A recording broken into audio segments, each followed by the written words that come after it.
Selama ini kita hanya menyalahkan aparat penegak hukum tanpa memberikan ruang bahwa mereka juga berada dalam posisi yang tidak bisa menolak ketika diperintahkan sesuatu. Gini, sebentar, saya mau tanya. Pulang sama si Hakim Agung 2014, saya usulkan memang ada perombakan di Mahkamah Agung dan jajaran di bawahnya.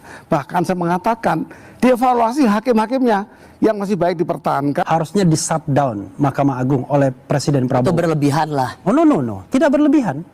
Karena kalau kita ingin memperbaiki dunia hukum secara fundamental, harus ada langkah-langkah revolusioner. Kalau langkah-langkahnya instrumental seperti ini, itu nggak akan bisa ada perbaikan. Cuman masalahnya adalah, apakah kita memiliki pemimpin yang betul-betul benevolent, pemimpin yang baik? Itu Prabowo hari ini saya sangat mendukung karena ditujukan untuk ketertiban, untuk stabilitas nasional. Saya tidak orang berdebat setiap hari, setiap saat, semua berita membawa itu. Kemudian yang dihentikan apa? Proses hukum.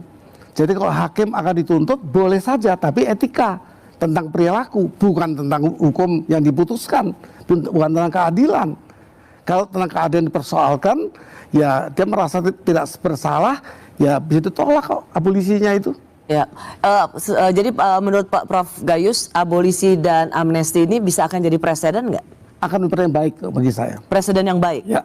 Artinya masih bisa kita tunggu lagi abolisi presiden, amnesti lainnya. Kalau dipandang perlu, karena ini presiden sangat peka terhadap situasi negara sebagai kepala negara dan kepala pemerintahan. Pak, Anda setuju bahwa ini harus jadi presiden yang baik?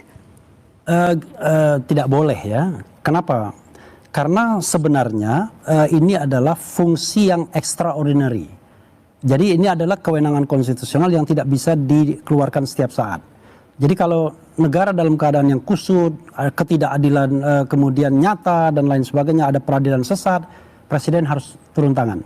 Tetapi kalau segala sesuatunya berjalan baik gitu, presiden tidak boleh intervensi. Contohnya begini, ini karena meskipun ini hak yang melekat atau privilege kekuasaan yang dimiliki oleh presiden tidak boleh terlalu banyak. Boleh. Gitu kan.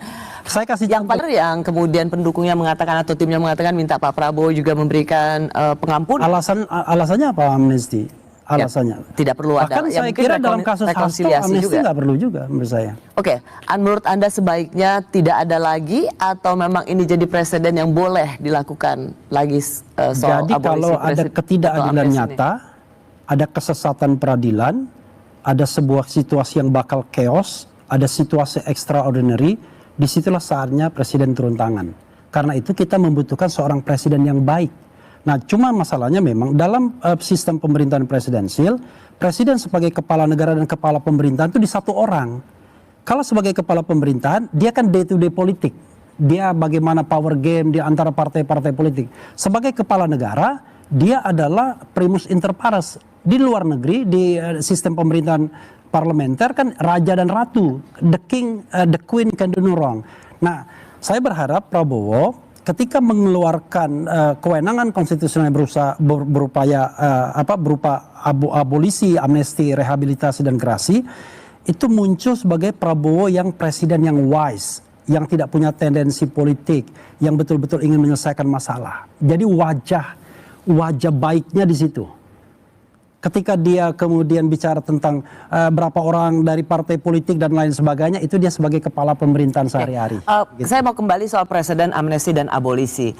Contohnya abolisi yang diberikan oleh Pak Tom Lembong niatnya untuk rekonsiliasi, tetapi kemudian ada hakim dilaporkan, dan itu adalah hak mereka untuk mendapat penjelasan kenapa hakim bersikap parsial atau tidak adil.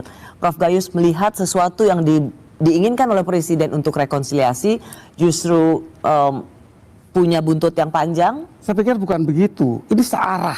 Searahnya bagaimana? Karena kalau dituntut etika hakim di pengadilan itu memang diperlukan. Oke, etika hakim seperti apa misalnya konkretnya?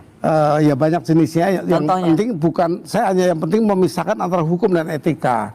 Kalau hukum itu apa yang di stop oleh presiden. Nggak ada lagi ruang untuk mempersoalkan hukum. Keadilan, nggak adil itu di stop. Itu tujuan dari hak yang diberikan ini. Artinya kalau misalnya ada salah satu anggota majelis hakim yang dinilai, dirasakan bahwa selama persidangan sangat bersikap tidak adil, memiliki dalam bertanya, menggali, memiliki tendensi tertentu, apakah itu juga patut untuk itu diajukan saja. Saya juga lama menjadi majelis kehormatan hakim yang mengadili ini ya. Artinya apa saja dikeluhkan, ajukan saja. Tapi nanti hakim akan memilah, KY akan memilah dulu.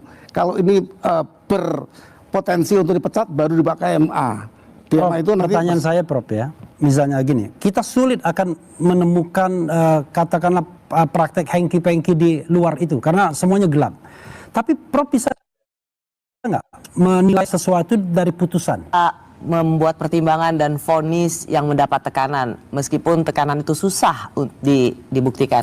Tadi pertanyaan Bung Refli, sebagai seorang hakim agung, bisa nggak mencium bahwa ini pertimbangan dan vonisnya memang bau-baunya gini? Ya, pada umumnya ini hakim menggunakan tiga pintu untuk memastikan apakah ini ada yang kurang beres. Yang pertama, hakim menggunakan logika. Yang kedua, menggunakan keyakinan. Ketiga, menggunakan hukum yuridis. Apa di yuridis saja lah. Kalau di dua tadi masih sulit dibayangkan. Harus ada pembuktian yang tepat. Harus ada pembuktian yang tepat, itu hukum yang paling tinggi. Dibuktikan untuk keadilan. Jadi kalau bilang, wah nggak ada yang berani, nggak ada yang mau. Ya kalau itu nggak terbukti.